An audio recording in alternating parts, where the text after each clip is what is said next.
시청자 여러분 안녕하십니까? 다사다난했던 2023년이 저물고 있습니다. 이맘때가 되면 지난 1년을 되돌아보게 되죠.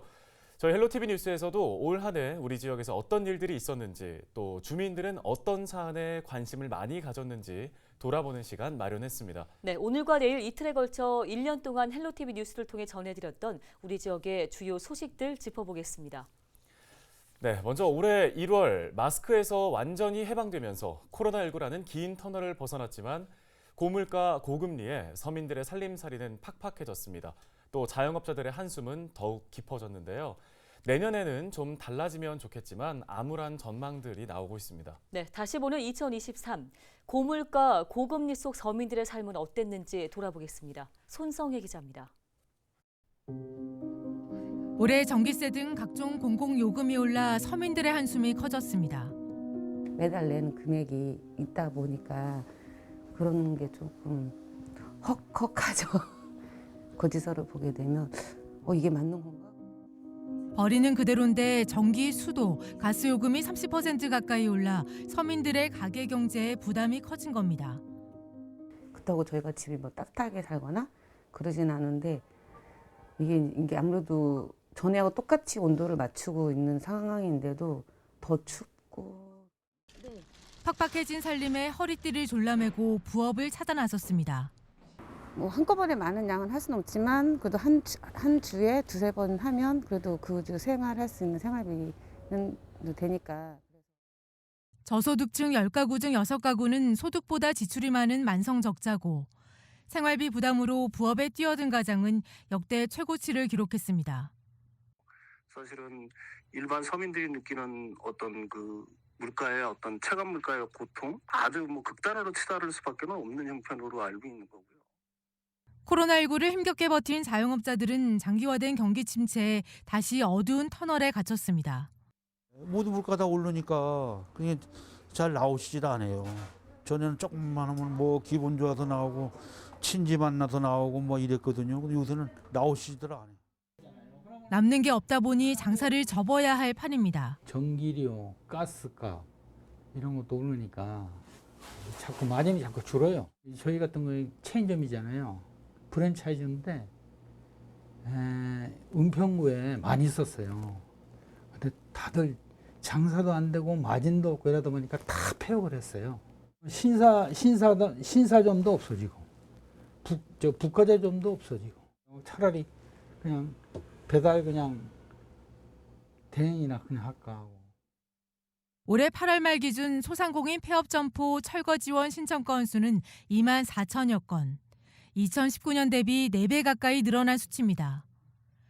내년엔 경기 침체가 더 심할 거라는 어두운 전망이 나오는 가운데 서민들의 시름이 깊어지고 있습니다. 헬로티비 뉴스 손성혜입니다. 올해 부동산 시장은 그야말로 롤러코스터를 타는 분위기입니다. 지난 상반기에는 경기 침체로 전셋값이 떨어지면서 보증금을 돌려받기가 어려운 역전세난이 가중됐습니다. 네, 그런데 최근에는 아파트 매매 시장은 차갑게 식고 있지만 전세 수요 급증으로 전세 대란이 우려되면서 전세 수요자들은 그야말로 냉탕과 온탕을 오가고 있습니다. 출렁이는 부동산 시장 되돌아봤습니다. 김호 기자입니다. 1,400여 세대가 거주하는 서울 양천구의 한 아파트 단지입니다. 지난 6월 전용 면적 89제곱미터 아파트의 전셋값이 6억 원대에 거래됐습니다. 2년 전 7억 6천만 원과 비교하면 1억 6천만 원이나 떨어졌습니다. 인근에 위치한 빌라도 상황은 비슷했습니다. 2년 전 전용 면적 59제곱미터 빌라는 2억 5천만 원이었지만 지난 6월에는 1억 8천만 원으로 7천만 원가량 떨어졌습니다.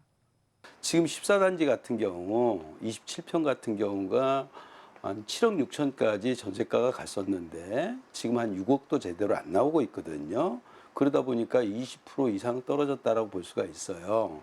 그 다음에 빌라 같은 경우도 보면은 빌라가 한 2억 5천 하던 게 지금 한 1억 8천밖에 안 하거든요. 그런 것들은 지금 15평, 18평짜리가 그러거든요. 그러다 보니까 거기는 한 30% 이상 떨어졌다라고. 전셋값 하락은 전국으로 이어졌습니다.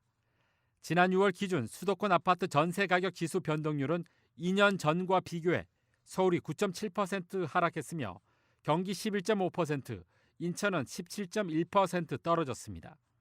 전국적으로는 세종시가 마이너스 28.5%로 가장 큰 하락률을 보였습니다.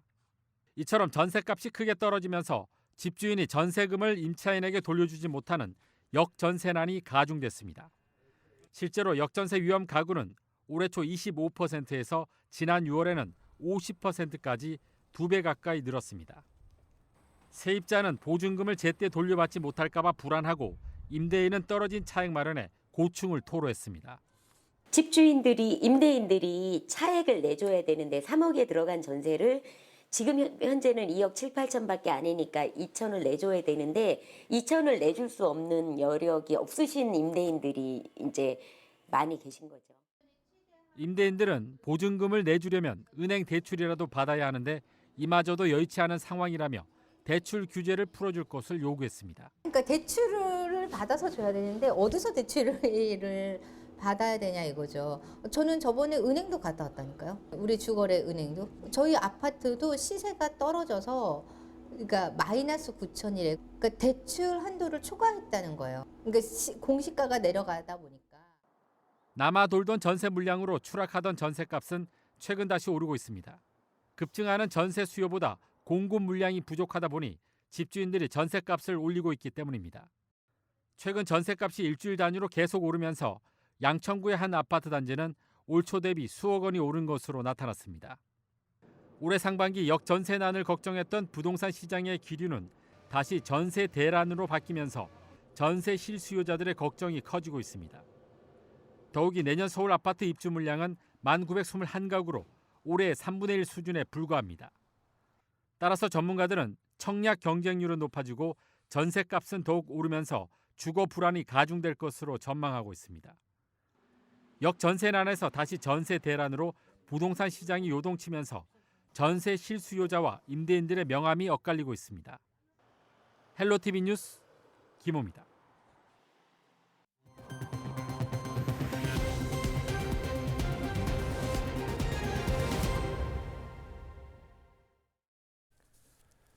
재건축 사업의 최대 걸림돌이었던 안전진단 기준이 완화되면서 목동 아파트 재건축 사업이 본궤도에 올랐습니다. 12월 기준 재건축을 추진하는 목동 아파트 14개 단지 중 13개 단지의 재건축이 확정됐는데요. 네, 양천구의 최대 현안 중 하나인 목동 아파트 재건축 사업에 어떤 변화가 있었는지 돌아봤습니다. 심다혜 기자입니다. 지난 1월 정부는 재건축 안전진단 규제를 완화했습니다. 재건축 사업의 가장 큰 걸림돌이었던 구조 안전성 비중을 50%에서 30%로 낮추고 조건부 재건축의 경우 지자체 재량에 따라 적정성 검토를 생략할 수 있도록 했습니다. 규제 완화로 지지부진했던 목동 아파트 재건축 사업이 속도를 내게 됐습니다. 14개 단지 가운데 3년 전 안전진단을 통과한 6단지를 포함해 13곳의 재건축이 확정됐습니다. 올해 1월 6개, 2월에는 5개 단지가 안전진단을 통과했고 이번 달 9단지도 재건축 판정을 받았습니다. 재건축 안전진단은 전체가 거의 다 통과가 된 것이고 이제 정비계획 수립이 이제 지금 관건인데요. 서울시하고 호흡을 맞춰서 신속하게 진행할 수 있도록. 특히 가장 먼저 안전진단을 통과한 목동 6단지는 신속통합기획 확정으로 목동 재건축을 선도하고 있습니다. 서울시는 지난 8월 목동 6단지를 최고 50층 높이 2,300가구의 대단지로 조성하는 내용의 신속통합기획안을 확정했습니다. 신통기획 자문 방식으로 사업을 추진 중인 나머지 6개 단지도 내년 정비구역 지정을 앞두고 있습니다. 2022년 11월에 신속통합 계획 방식으로 신청한 이후 목동 단지에서는 처음으로 6단지가 이 방식으로 확정이 돼서 타단지 진행에도 큰 힘이 될 것 같습니다. 지지부진했던 목동 1에서 3단지 종상향과 관련해선 양천구가 해법을 내놨습니다. 주민 반발이 거센 공공지원 민간 임대주택 대신 녹지로 이뤄진 개방형 공공녹지 조성을 제안했습니다. 서울시도 긍정적인 반응을 내놨습니다. 최근에 구청장님이 아주 주목할 만한 제안을 해주셨어요. 보행 녹지를 만들어서 주민 부담을 최소화하는 대안을 최근에 내놓으셨습니다. 제가 설명을 들어보니까 그게 불가능한 제안은 아닌 것 같습니다. 금년 내에 어떻게든 신속하게 변경 절차를 추진해서 목동 아파트 재건축 사업이 마무리되면 5만 3천여 가구의 미니 신도시급 초대형 단지가 들어서게 됩니다. 그동안 재건축 사업에 발목을 잡았던 안전진단 규제가 완화되면서 목동 아파트 재건축 사업이 더욱 속도를 내게 됐습니다. 헬로티비 뉴스 심다혜입니다.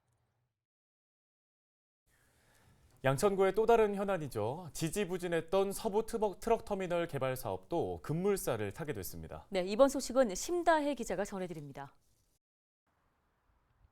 화물차 정류장인 양천 서부 트럭 터미널. 축구장 16개 면적의 방대한 크기에 지역의 흉물로 인식돼 오면서 개발 요구가 끊임없이 이어져 왔습니다. 그런데 지난 8월 서울시가 서부 트럭 터미널 개발 사업을 승인 고시하면서 개발 사업이 본격화됐습니다. 지난 2016년 국토교통부로부터 도시첨단 물류 시범단지로 지정된 이후 7년 만입니다.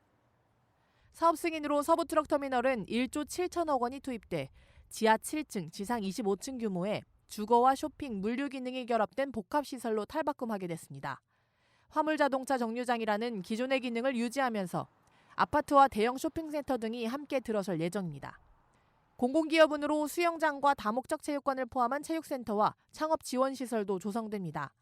당초 양천구 공공기업 공간엔 1,200석 규모의 공연장이 들어설 계획이었지만 관계부서 간 협의를 통해 계획이 수정됐습니다. 저희가 연구 조사를 했는데 일단 이 정도 규모의 공연장은 이제 지역의 중소규모 문화단체들을 활성화하는 데는 오히려 더 구조적으로는 오히려 안 좋더라고요. 큰 대규모 뮤지컬 공연이라든가 이런 공연 위주로 이제 진행이 될 거기 때문에 저희가 서울시에다가 공공체육시설로 하겠다고 이렇게 의견을 제출했습니다. 지지부진했던 사업이 속도를 내면서 양천 지역은 들뜬 모습입니다. 주민들은 지역 상권이 활성화되고 교통 불편도 해소될 것으로 기대하고 있습니다. 저는 항상 놀러 다닐 때 버스 타고 목동까지 나가야지 좀 놀거리가 많고 했는데 근처에서도 놀 수 있는 게 많이 생기지 않을까. 학생들도 많이 놀러 올 것 같아서 좋을 것 같아요. 교통편이 편리해질 것 같고 다른 시내에 나갈 때 시간이 단축돼서 더 좋을 것 같아요. 지역 부동산 시장도 들썩이고 있습니다. 너무 오래 기다렸잖아요. 너무 오래 기다리니까 근데 된다고 해도 이제 완전히 뭐 삽을 꺼야지 된다는 생각을 하고 있었는데 기대는 하고 있어요. 그러니까 기대는 하고 있어서. 서부 트럭 터미널 개발 사업은 건축 인허가 절차 이후 오는 2025년 첫 삽을 뜰 전망입니다. 지역 발전을 가로막는 애물단지로 전락한 서부 트럭 터미널이 서남권 랜드마크로 자리 잡을 수 있을지 주목됩니다. 헬로티비 뉴스 심다혜입니다. 다음 소식입니다. 지난 7월 서초구의 한 초등학교에서 교사가 극단적 선택을 하는 사건이 발생하면서 교권 침해에 대한 심각성이 수면 위로 올라왔습니다. 재발 방지를 위한 다양한 의견과 목소리가 나오고 있지만 여전히 근본적인 해결책은 보이지 않습니다. 무너지고 있는 교권, 김호 기자가 되돌아봤습니다. 지난 7월 19일 서울 서초구 서희초등학교에서 1학년 담임을 맡았던 교사가 숨진 채 발견됐습니다. 지난해 3월 처음 교사로 발령된 새내기 교사였습니다. 학부모의 악성 민원 때문에 극단적 선택을 했다는 의혹이 제기되면서 국민들의 공분을 샀습니다. 학교 주변은 교사의 죽음을 애도하는 동료 교사들과 시민들의 추모 화환으로 가득 채워졌습니다. 서울시 교육청과 서울교사노조는 기자회견을 열고 철저한 진상조사와 안전한 교육 활동을 위한 대책 마련을 촉구했습니다. 해당 교사가 학부모 민원으로 괴로워했다는 의혹이 제기된 만큼 교육당국에 진정성 있는 대응을 요청했습니다. 일부 학부모가 어떤 사안이 있을 때 격해진 감정을 참지 못하고 교무실이나 교실에 난입하듯 찾아와 공격적 언행을 하는 경우도 많습니다. 이를 예방하기 위해서는 학부모를 포함한 외부 인사가 교원을 면담하는 절차를 선진국처럼 제도하여 철저히 시행해야 합니다. 서울시 의회도 긴급 현안 업무 보고를 갖고 교권 침해에 대한 교육청의 소극적 대응을 질타했습니다. 서울에서 발생한 학부모 교권 침해 사례는 지난해 47건으로 전년에 비해 2배 이상 늘었지만 교육청은 뒷짐만 지고 있었다는 것입니다. 일부 학부모들에 의해서 심각한 교권 침해 문제가 발생하고 있다는 점을 지적을 하고 교권 침해에 대해서 지적을 한 바 있습니다. 교육청은 심각한 문제가 발생할 수 있는데도 불구하고 학부모 교권 침해에 대해서 문제의식 가지지 않고 무대응, 무관심으로 일관했다라고 볼 수가 있습니다. 서울시 교육청은 교권 침해를 막기 위한 대안 마련을 약속했습니다. 그리고 일주일 뒤 구체적인 계획을 발표했습니다. 서울시 교육청은 앞으로 학부모가 교사를 면담하거나 통화를 하기 위해서는 사전 예약을 통해서만 가능하게 했습니다. 또 화를 참지 못해 교실로 직접 방문하는 일부 학부모들을 막기 위해 민원인 대기실을 마련하기로 했습니다. 대기실에는 지능형 영상 감시 시스템을 구축해 교권 침해 상황이 발생하면 증거 자료로 사용하기로 했습니다. 학부모가 교사 면담 또는 전화 통화를 요구할 때 학부모에게 사전 고지 의무를 부여하고 학교는 사전에 고지받을 권리를 제도화하겠습니다. 이 체계를 통해 교사에게 들어오는 민원을 1차적으로 시스템에서 분류하여 교사에게 바로 전달되지 않도록 하겠습니다. 또 학부모 등 민원으로 발생하는 법적 분쟁에 따른 소송 비용을 지원하고 법적 논쟁을 피하기 위해 분쟁조정위원회도 도입하기로 했습니다. 하지만 교육당국이 대책 마련을 발표한 지 한 달 만에 양천구의 한 초등학교에서 또다시 교사가 극단적 선택을 했습니다. 서유초 사건의 슬픔이 채 가시기 전에 똑같은 비극이 발생하면서 시민들은 안타까움을 감추지 못했습니다. 얼마나 괴로우셨으면 그런 선택을 하셨을까. 여기서 5학년이 될 때까지 뭐를 살피지 못했나 그런 약간 되게 복잡한 심경이 들어서 이렇게 인사를 드리고 싶었어요. 이처럼 서유초 교사가 숨진 뒤에도 교사들의 극단적 선택이 이어지고 있지만 근본적인 대책은 마련되지 않고 있습니다. 더구나 경찰은 서유초 교사 사망 사건과 관련해 2달여간 학부모 등 70명에 가까운 사람들을 조사했지만 모두 무혐의로 내사 단계에서 수사를 종결했습니다. 유족은 무혐의 수사 종결에 대해 동의할 수 없다며 경찰을 강력히 비난했고 교사 노조도 진상 규명을 위해 재수사가 필요하다며 추모 집회를 열었습니다. 가해자는 없고 피해자만 남은 교권 침해 현장. 벼랑 끝에 선 교사들을 위해 우리 사회가 손을 내밀어야 할 때입니다. 헬로티비 뉴스 김호입니다. 서울시 무제한 대중교통 이용권인 기후 동행카드가 내년 1월 27일부터 시범 서비스를 시작합니다.